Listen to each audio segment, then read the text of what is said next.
Hi everyone, मी Sanjay sir. आज आपण एका अशा विषयावर व्हिडिओ बनवणार आहोत जो खूप महत्त्वाचा आहे आणि भरपूर मुलांना कन्फ्युजिंग असतो की नॉट ओन्ली बट ऑल्सो. वापरायचं कुठं, कसं, केव्हा वापरायचं आणि कुठे वापरलं तर आपलं वाक्य ॲक्युरेट येईल हे आपण बघणार आहोत. So not only but also, it is considered as correlative conjunction. So correlative conjunction is not used at altogether. एकाच ठिकाणी वापरलं जात नाही. तर कोरिलेटिव्ह कंजंक्शन हे नेहमी दोन पॅरलल गोष्टींना काय करत असतं, स्पेसिफाय करत असतं, त्याच्याबद्दल माहिती देत असतं. आणि कोरिलेटिव्ह कंजंक्शन आहे जी एक्स्ट्रा इन्फॉर्मेशन ॲड करत असतो. So it ads extra information.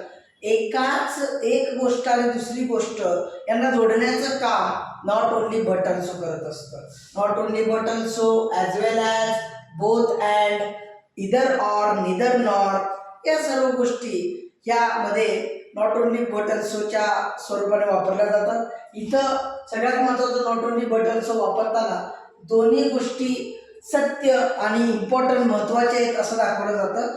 Not only हे आणि बट ऑल्सो ते, म्हणजे नॉट ओन्ली बट ऑल्सोचा अर्थ काय होतोय, यही नाही वो भी, म्हणजे हेच नाही तर ते पण.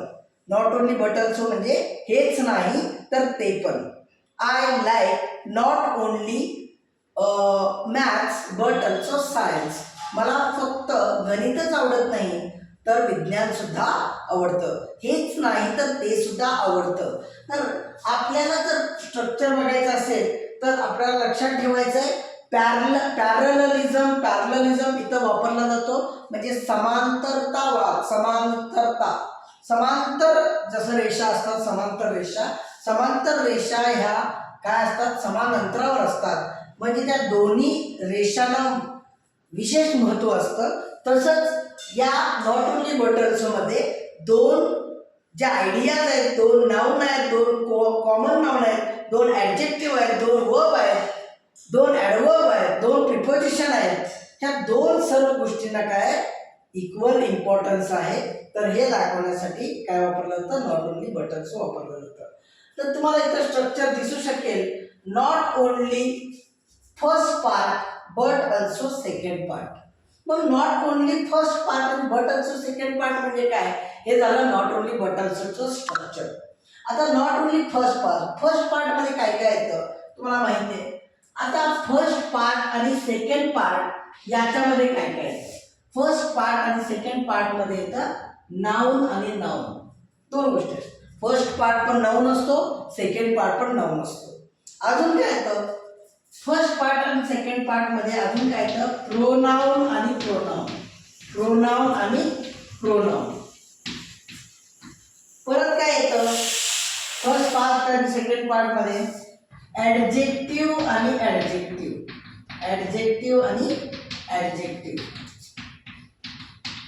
त्यानंतर वर्ब आणि वर्ब.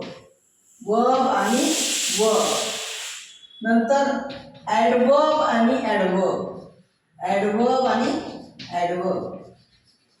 नाऊन झालं, प्रोनाऊन झालं, ॲडजेक्टिव्ह झालं, वर्ब झाला, ॲडवर्ब झालं. अगदी प्रिपोजिशन सुद्धा कधी वापरतात.